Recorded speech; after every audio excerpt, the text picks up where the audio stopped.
My name is Carla Jones Green, and this is my story of overcoming. So, I guess I can just jump right in. I pray that this story blesses someone uh, or encourage someone to be bold. I'm going to start, just jump right in. I want to go June of 2019. Um, I was in a position of management for about 6 years, and um, there was a change, and I was demoted. And this is how it started for me. I was devastated. Um, I loved managing my group. I had a very strong connection with the individuals that I managed. Um, and I feel like me personally, it was a way to do some things that they have always, well, this particular person wanted to do. So, um, but it was just like a typical summer, getting prepared. The family and I getting ready to take our vacation. We vacation June and July and some of August while the children were out of school. So this particular year, my husband and I, David Green, drove to Tallahassee. This was like our third year making the trip. Um, we had a very good vacation. We took a lot of pictures. I mean, it was nothing uncommon, but we did more this year. Um, we took a lot of pictures. We took a lot of videos. We visited with my aunt and my cousins, and we just had a great time. That was July the 20th and like through the 28th. So we drove all the way there and all the way back, and we just discussed how great the vacation was, and it was just a happy time. But still, I was still dealing with the fact that I was demoted, and my husband was like, "It's going to be okay. We're going to be fine. We're just going to look through different avenues." That following weekend, my husband was his high school football captain. He went to W.T. White, so he was the football captain, and they were doing a fundraiser for one of their sick football players to raise money. He participated in the alumni game. Everything was great. We laughed because he couldn't walk the next day. It was just, a good time had by all.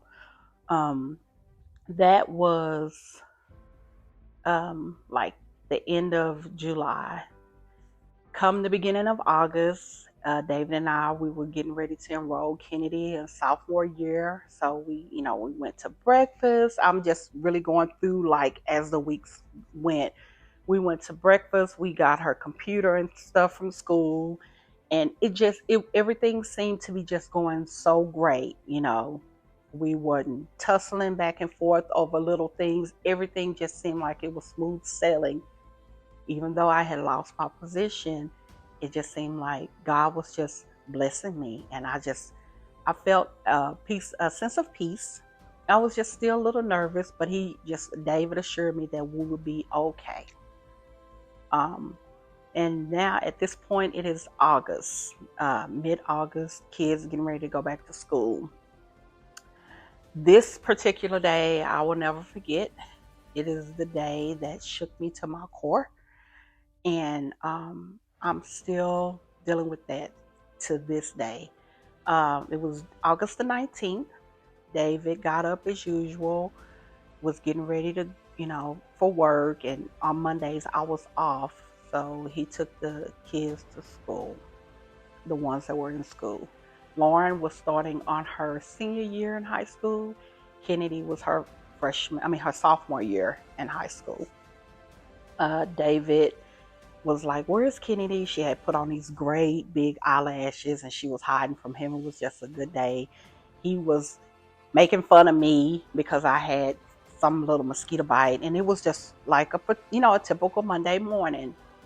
Um, he took the kids to school. Kennedy and him, they had a great time going to school. They laughed and they joked. I text David around 11 and asked him what he wanted for dinner. He didn't respond. So I was like, oh, well, maybe he's in a meeting. So I just said, well, I'm going to take a nap. and I took the longest nap I think I had ever taken. It was just a really deep, heavy nap, and I couldn't, figure out. So didn't feel anything, strange or weird. I woke up. I went to the grocery store, and I was in Dallas. And so as I was shopping, I received a phone call from my mother-in-law and my mother-in-law, my sister-in-law. She said, I said, "Hey, Madea, you know what's going on?" She said, "I don't want you to get nervous, but they someone just called me and they're resuscitating David." So I dropped everything in the store. I said, "What do you mean resuscitating David?" So I dropped everything in the store. I couldn't think. I knew I needed to get gas because I knew I needed to get back to Fort Worth to get to David. And my daughter was at work in Dallas too. So I was going to just go get her, and we were, going to get that way to find out what was going on. So I said, "Oh, it couldn't be nothing bad. Maybe he's having some issues with his gout or something." I got to the gas station and I was pumping my gas. I called his phone and a nurse answered. I said, "May I ask who I'm speaking with?" And she told me her name. And she said she was with JPS. I said, "I'm David Green's wife. Can I speak to him?" And she said, "No." I said, "Okay, can tell me what happened? Is he okay?" And in that moment, she told me David died. And I said, "What do you mean he died? I don't understand." She said he died. I'm in Dallas. JPS is in Fort Worth. A million and two things are running through my mind. I got to Kristen and I called her. I said, "Just come out." And she looked at my face. I was white as a ghost. She said, "What happened?" I said, "David died." She said, "What David?"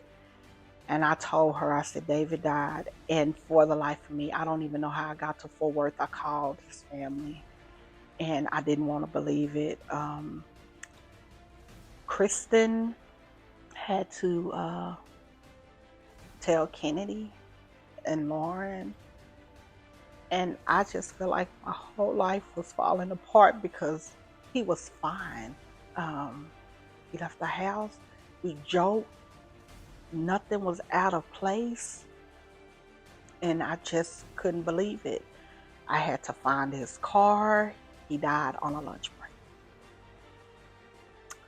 So this is my journey. Not doubting God, but not understanding what am I going to do. I have this 4-bedroom house. It's just me and these girls. How am I going to go forward? Stop going to church.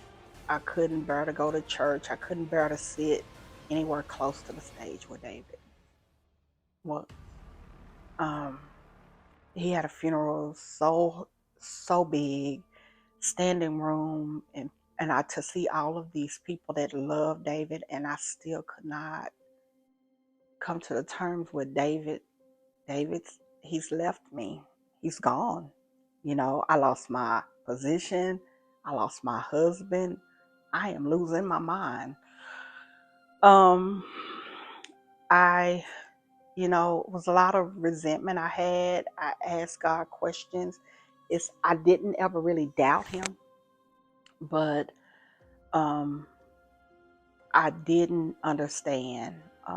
It was taking a toll on our family. Uh, Kennedy she was angry with God. And I told her rightfully so. I mean, he understands, but you have to come out of that. You can't hold on to that. She didn't understand. Her daddy was a good person. And we still don't understand to this day. That was in 2019. It was hard.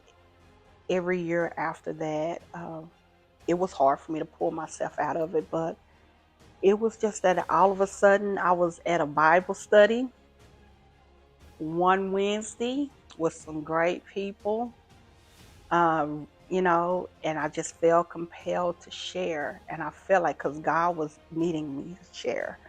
Um, I mean, Bible study was a hit and miss for me, but I started to, come because I was bullied into coming by an amazing pastor. And she told me to come, and I came, and um, I felt a sense of peace that I hadn't felt in a long time since my pastor prior to that was living, which did my husband's eulogy, and shortly after that, he passed. But I felt like, wow, um, I feel open to sharing my story, and I felt like I needed to do that. It was God, it wasn't me. I shared my story, and I hadn't shared that story with anybody before that night. Um, and it was a releasing for me because I think I had held on to that story so long, and I kept that story with me, and I grieved with that story, and I finally, it was a breakthrough. I started, attending church more and being involved a little bit more, and I knew God was using me in that area. But that didn't come, I mean, right in the beginning when I just felt like it was a breakthrough. Um, May the 7th, well, actually, I back up. May the 6th, my daughter was with her friends, and we were going to celebrate my middle daughter, Lauren. My birthday is May the 8th, hers is May the 9th. In this particular year, we were going to Houston, but something in my spirit said, let's not go and let's just celebrate at home.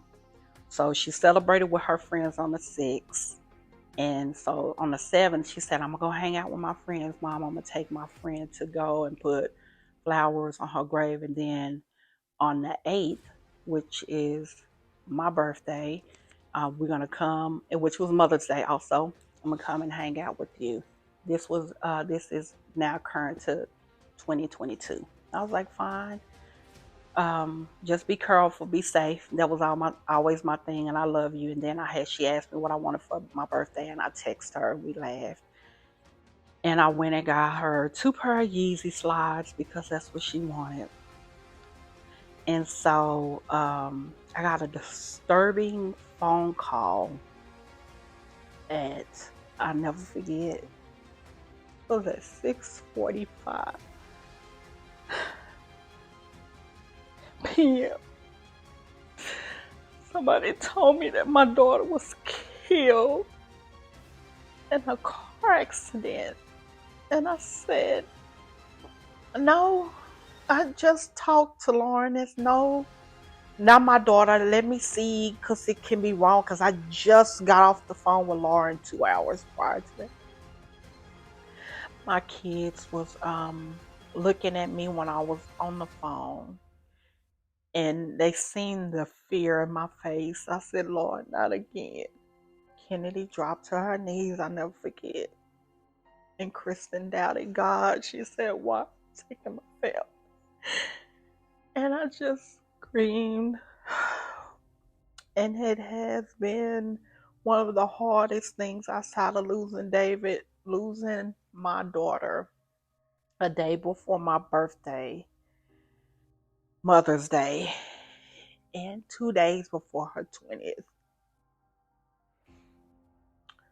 uh, due to a gentleman speeding, racing with 2 other cars. He knocked my daughter and her friend, he killed them both. He pushed my daughter's truck 75 feet into a tree, and she died on impact. And, losing a child is a different kind of pain. It's a dull pain. Whether your child is 3 days, 3 months, 30 years old. The pain of losing a child, I would always see it in others' face, and my heart broke for them. But I'm a part of a club that I didn't ask to be a part of, and it is a terrible feeling. But there is light at the end of this tunnel. Because my daughter was a light, Everything and everybody that she surrounded her with was so positive. She had a heart of gold. She'll do without to allow somebody else to have. And unlike with David, where I sheltered myself and I stayed away from the Lord, I pushed myself. I kept going to him, and I'm still doing that. He is the only reason why I'm able to sit here and not be a mess right now, because I am every other day. Um, and I want someone to know, or whoever this reaches, to know that you'll make it. It don't seem like it most days, and it's okay not to be okay. You just have to keep pushing and trust God in this season. For whatever reason, Lauren and David's death, I may not ever know it on this side of glory. It's a lesson in it, or it's to help somebody. So as I'm overcoming, I just encourage somebody to hold on to God's hand. Don't ever let him go. Don't doubt him. And if you do, repent, get out of it, because this is one thing I can tell you. You can't make it without him. You can't do it without him. And I just hope that my story encourages somebody to know that it is going to be okay. It may not look like it right now. It may not look like it in the next 2 or 3 years. I'm still overcoming. It's not impossible. And, through Christ, we can do any and everything. We just have to believe it. It may not feel good while we're going through it, but we have to trust him in everything. That's one of the hardest things I had to learn. Um, but it's helping me. It's helping me not to go stand on some bridge and leave my other two children. Because in the beginning, I wanted to be with my daughter. But God said no. He said no. And I hope this helps somebody. My name is Carla Jones Green. As I overcame, I'm still overcoming. And I hope that this is a blessing to somebody.